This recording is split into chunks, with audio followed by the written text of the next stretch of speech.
조선 역사상 가장 기이하고 영악했던 여인, 왕의 머리 꼭대기에서 조선을 들었다 놨던 김계똥의 잔혹하고도 짜릿한 일대기. 여기는 조선의 한양, 선조대왕의 그림자가 짙게 들이운 궁궐 깊은 곳입니다. 그곳에서 한 여인의 이야기가 비로소 시작됩니다. 이름은 김계시. 그녀는 태생적으로 천민이라는 굴레를 안고 태어났지만 그 누구보다 강렬한 욕망과 뛰어난 지략을 품고 있었던 인물로 역사에 기록됩니다. 그녀의 삶은 단순히 한 궁녀의 개인적인 발자취가 아니라 조선이라는 거대한 역사의 무대 뒤편에서 은밀하게 권력을 쥐고 흔들었던 한 악녀의 충격적인 서사라고 해도 과언이 아닙니다. 그녀의 이야기는 드라마보다 더 드라마틱하며 소설보다 더 소설 같은 현실을 보여줍니다. 여러분, 조선시대를 통틀어 가장 강력한 권력을 휘두른 여성은 누구일까요? 문정왕후? 장희빈? 아닙니다. 그들은 모두 중전이나 후궁이라는 공식 직함이 있었죠. 오늘 이야기할 이 여인은 다릅니다. 그녀는 평생 정식 후궁이 된 적이 없습니다. 신부는 천하디천한 노비 출신이었고 외모 또한 실록에 추하다고 대놓고 기록될 만큼 못생겼습니다. 하지만 조선의 제15대 왕 광해군은 이 여인 없이는 잠도 자지 못했고 나라 일도 결정하지 못했습니다. 조선 왕조를 뒤흔든 희대의 판무파탈, 아니 조선 최강의 가스라이팅 장인. 그의 이름은 바로 김계시입니다. 이름의 뜻이 뭐냐고요? 놀라지 마십시오. 개똥이입니다. 김계시의 출생은 베일에 쌓여 있습니다. 연려실 기술 같은 야사에 따르면 본래 천민 출신으로 이름부터가 개똥이었습니다. 당시 조선에서는 천한 아이들이 오래 살라는 의미로 일부러 이름을 더럽게 지었죠. 야 개똥아, 물 좀 떠와라. 동네 사람들의 발길질을 받으며 자란 개똥이. 하지만 그녀의 눈빛만큼은 남달랐습니다. 영악했고 사람의 심리를 꿰뚫어보는 천부적인 재능이 있었죠. 개똥이는 기적적으로 궁궐의 무수리로 들어가게 됩니다. 그리고 그녀가 처음 배치된 곳은 바로 선조의 후궁이자 광해군의 친어머니인 공빈 김씨의 처소였습니다. 여기서 개똥이는 운명의 남자 세자 시절의 광해군을 만납니다. 당시 광해군은 지독한 외로움과 공포에 시달리고 있었습니다. 어머니 공빈 김씨는 일찍 세상을 떠났고 아버지 선조는 끊임없이 자신을 시기하고 세자 자리에서 끌어내리려 했기 때문이죠. 매일 밤 언제 사약을 받을지 몰라 벌벌 떨던 젊은 세자. 그때 다가온 것이 바로 누나 같고 어머니 같고 때로는 연인 같았던 영악한 나인 개똥이었습니다. 밤늦게 책을 읽는 광해군과 그 곁에서 먹을 가는 개똥이. 저하, 밤이 깊었습니다. 마음을 편히 가지소서. 이 개똥이가 끝까지 저하를 지킬 것입니다. 개똥아, 너뿐이구나. 이궐 안에서 믿을 놈은 오직 너 하나뿐이다. 실록에 따르면 김계시는 나이가 광해군보다 많거나 비슷했던 것으로 추정됩니다. 그녀는 광해군의 상처받은 내면을 완벽하게 파고들었습니다. 일종의 심리적 지배, 즉 가스라이팅의 시작이었죠. 선조의 침실을 점령한 추녀의 무기. 하지만 개똥이의 야망은 세자의 처소에만 머물지 않았습니다. 그녀는 더 큰 고기를 낳기로 결심합니다. 바로 조선의 최고 권력자 선조였습니다. 때는 바야흐로 조선 중기 임진왜란이라는 거대한 전란이 한반도를 휩쓸고 지나간 뒤였습니다. 전쟁의 상흔은 너무나 깊어서 나라 전체가 피폐해져 있었고 백성들의 삶은 고통의 연속이었습니다. 선조대왕은 이러한 혼란스러운 시기에 왕의 자리에 있었지만 이미 노쇠하고 의심이 가득한 그의 눈에는 오직 흔들리는 권력의 그림자만이 가득했을 뿐입니다. 이러한 복잡하고 불안정한 궁궐 분위기 속에서 김계시라는 이름의 젊은 궁녀가 그의 시야에 들어오게 됩니다. 여기서 역사상 가장 미스터리한 기록이 등장합니다. 조선왕조실록 광해군 일기는 김계시의 외모를 다음과 같이 아주 적나라하게 까내리고 있습니다. 김계시는 나이가 들었음에도 용모가 피폐하고 추하였으며 교활하고 모략이 많았다. 왕의 여인들을 기록하는 실록에서 추했다라는 단어를 직접 쓴 경우는 극히 드뭅니다. 즉 개똥이는 객관적으로 미인이 아니었습니다. 피부도 거칠었고 나이도 많았죠. 그런데 대체 어떻게 선조의 침실까지 차지했을까요? 실록에는 그녀의 외모가 특출나게 뛰어나지 않았다고 냉정하게 기록되어 있지만 야사들은 그녀가 타고난 탁월한 지략과 사람의 마음을 꿰뚫어보는 비상한 통찰력을 지니고 있었으며 바로 이러한 점이 그녀를 다른 궁녀들과는 확연히 다른 특별한 존재로 만들었다고 생생하게 전하고 있습니다. 그녀는 마치 거미가 정교하게 거미줄을 치듯이 선조대왕의 주변에 자신만의 은밀하고 강력한 정보망을 아주 치밀하게 구축하기 시작했습니다. 이 정보망은 훗날 그녀가 권력의 핵심에 다가서는데 결정적인 역할을 하게 됩니다. 야사에 따르면 개똥이에게는 남다른 비책이 있었다고 합니다. 그녀는 왕이 무엇을 원하는지, 어떤 말을 듣고 싶어 하는지 귀신같이 알아차렸습니다. 선조가 전국 운영으로 스트레스를 받아 머리가 깨질 것 같을 때 개똥이는 독특한 마사지와 현란한 말솜씨로 선조의 혼을 쏙 빼놓았습니다. 혀를 내두를 정도의 아부와 치밀한 심리전. 선조는 결국 이 못생긴 나인에게 푹 빠져버렸고 그녀에게 정식으로 승운을 내려 상공직첩을 줍니다. 이때부터 그녀는 김상궁 혹은 김계시로 불리며 권례의 비선 실세로 떠오릅니다. 여기서 잠깐 소름 돋는 점이 있습니다. 그녀는 선조의 승운을 입었으면서도 마음속으로는 여전히 세자광해군을 지지하고 있었습니다. 즉 아버지와 아들 사이에서 양다리를 걸치며 엄청난 정보력을 독점한 것입니다. 선조대왕은 시간이 흐를수록 나이가 들어가면서 가장 골치 아픈 문제 중 하나인 후계 문제로 깊은 고뇌에 빠져 있었습니다. 정통성을 가진 영창대군이라는 어린 적통 왕자가 있었지만 이미 오랜 세월 동안 성장하여 많은 세력을 형성하고 있었던 광해군이라는 강력한 대안도 존재했습니다. 이처럼 복잡하고 민감한 정치적 상황 속에서 김계시는 교활하고 영리하게 광해군의 편에 서서 조용하지만 끈질기게 움직이기 시작합니다. 그녀는 선조대왕의 각별한 총애를 바탕으로 그의 아주 가까운 옆자리에서 은밀하게 광해군을 지지하는 여론을 교묘하게 형성해 나갔습니다.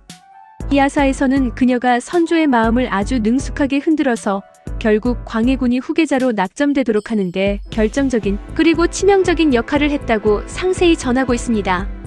어쩌면 그녀는 광해군이라는 강력한 방패막이가 자신에게 더 큰 힘과 권력을 가져다 줄 것임을 아주 일찍이 그리고 정확하게 간파했을지도 모릅니다. 그녀의 정치적 감각은 이미 이때부터 범상치 않았던 것입니다. 시간이 흘러 선조가 늙고 병들자 궐안은 피바람이 불기 시작했습니다. 선조의 새 왕비인 임모광후가 적통 아들인 영창대군을 낳았기 때문입니다. 선조는 마음이 흔들렸습니다. 방계 출신의 서자인 광해를 패하고 내 핏줄 영창을 세자로 삼고 싶다. 광해군에게는 절체절명의 위기였습니다. 만약 영창대군이 세자가 된다면 광해군과 그를 따르던 이이첨 그리고 김계시는 모두 목이 날아갈 판이었습니다. 1608년 2월 선조의 병세가 갑자기 악화됩니다. 그리고 2월 1일 선조는 급사합니다. 당시 선조의 마지막을 지키며 약과 미움을 바친 사람이 누구였을까요? 네, 바로 김계시였습니다. 마침내 광해군이 조선의 제15대 왕으로 즉위합니다. 그리고 김계시의 진짜 천하가 시작됩니다. 선조대왕의 갑작스러운 죽음은 김계시에게 새로운 권력의 기회를 안겨주는 동시에 그녀의 앞날에 드리워진 거대한 위기의 전조이기도 했습니다. 실록에는 선조가 승하했을 당시 김계시가 왕에게 올린 약밥에 독이 들어있었다는 충격적인 의혹이 제기될 정도로 그녀는 이미 궁궐 내에서 매우 강력하고 논란의 여지가 있는 존재감을 가지고 있었습니다. 이 독살 의혹은 훗날 그녀의 비극적이고 잔혹한 운명을 미리 예고하는 섬뜩한 전조와도 같았습니다. 하지만 이러한 어두운 그림자에도 불구하고 광해군이 마침내 왕위에 오르면서 김계시의 시대는 비로소 만개하기 시작했습니다. 그녀는 이제 더 이상 단순한 궁녀가 아니었습니다.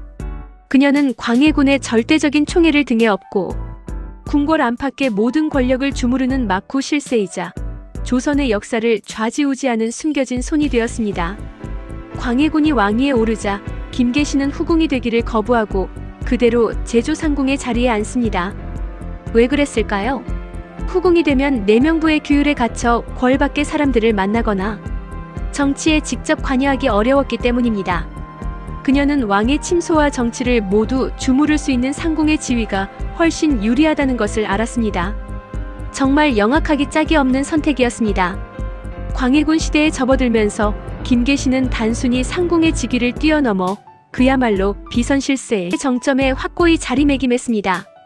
그녀의 단 한마디는 대신들의 목숨과 운명을 좌지우지했으며 자신의 영달을 꾀하는 탐욕스러운 관리들은 그녀에게 아낌없이 뇌물을 바치며 벼슬을 얻으려 혈안이 되었습니다. 실록에는 김계시가 당대의 권신이었던 이이첨과 같은 인물들과 아주 깊이 결탁하여 중요한 벼슬 임명에 직접적으로 개입하고 심지어는 국정을 농단하여 나라를 혼란에 빠뜨렸다는 내용이 상세하게 기록되어 있습니다. 그녀의 강력한 손길이 닿지 않는 곳이 없을 정도로 그녀는 조선의 권력 핵심부에 너무나도 깊숙이 그리고 단단하게 자리 잡았습니다. 그녀의 권력은 왕의 총애와 결탁한 간신들의 지지 그리고 그녀 자신의 비범한 지략이 결합되어 만들어진 거대한 성체와 같았습니다. 이이첨이 조정에서 대소신료들을 압박하면 김계시는 밤에 광해군의 침소에서 귓속말로 정적들을 제거하도록 조종했습니다. 영창대군을 강화도로 유배본의 방에 불을 떼서 증살시키고 임목대비를 서궁에 폐위시키는 등 광해군 시대의 굵직한 피해 숙청 뒤에는 항상 김계시의 그림자가 있었습니다. 매관매직이 성행하니 벼슬을 얻으려는 자들이 김계시의 집 앞에 줄을 섰다. 그녀의 말 한마디면 없던 벼슬도 생기고 정승도 목이 날아갔다. 야사에 따르면 김계시에게 뇌물을 바치고 벼슬을 얻은 자들을 가리켜 동계옥은 계시의 자식들이라고 조롱했다고 합니다. 심지어 정승 판서들도 그녀를 만나기 위해 뇌물을 싸들고 와서 상궁 마마 한 번만 도와주십시오라며 무릎을 꿇었습니다. 노비 출신 개똥이가 조선의 최고 권력자들을 발밑에 두고 비웃는 순간이었습니다. 광해군은 김계시를 극진히 총애했습니다.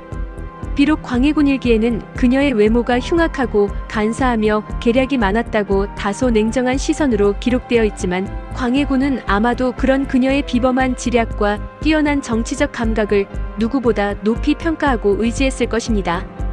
혹은 그녀가 구축했던 막대한 정보력과 광범위한 인맥이 그에게 큰 도움과 힘이 되었을지도 모릅니다. 야사에서는 광해군이 한때 김계시를 자신의 침실로 들이려 했을 때 나이 많은 원로 궁녀가 계시는 이미 선조대왕의 은혜를 입은 몸이니 그럴 수 없습니다라고 간언하여 광해군이 결국 뜻을 접었다는 흥미로운 이야기가 전해집니다.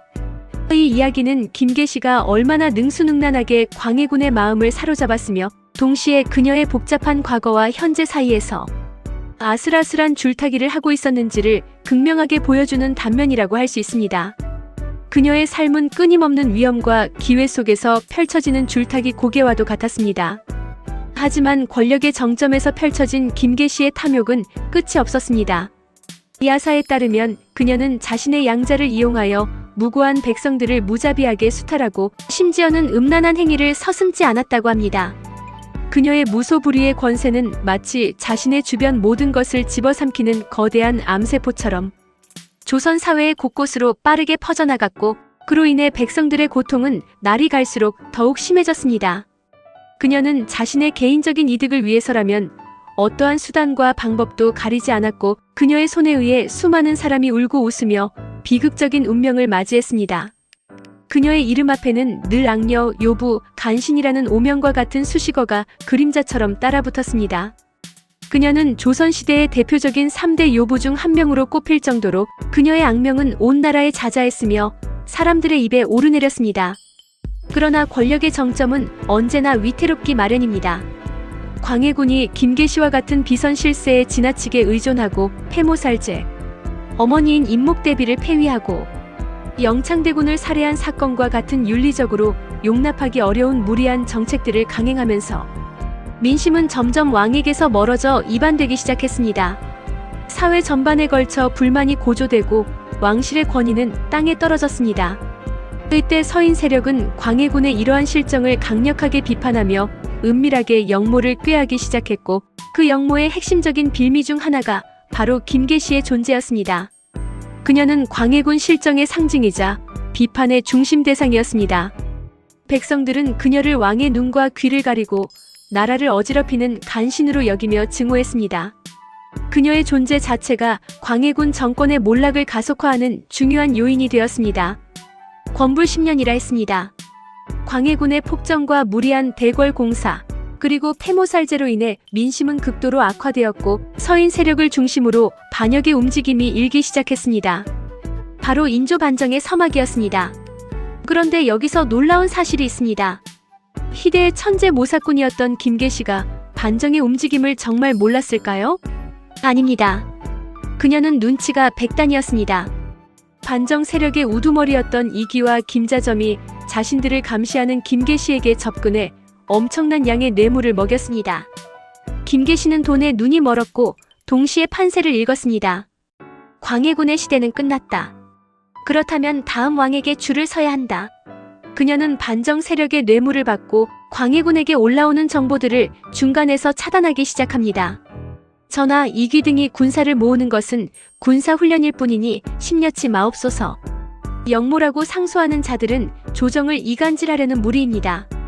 광해군은 자신이 가장 신뢰했던 여인의 말을 고지곳대로 믿었습니다. 결국 1623년 3월 13일 밤 능양군의 반정 군대가 대궐문을 부수고 들이닥쳤습니다.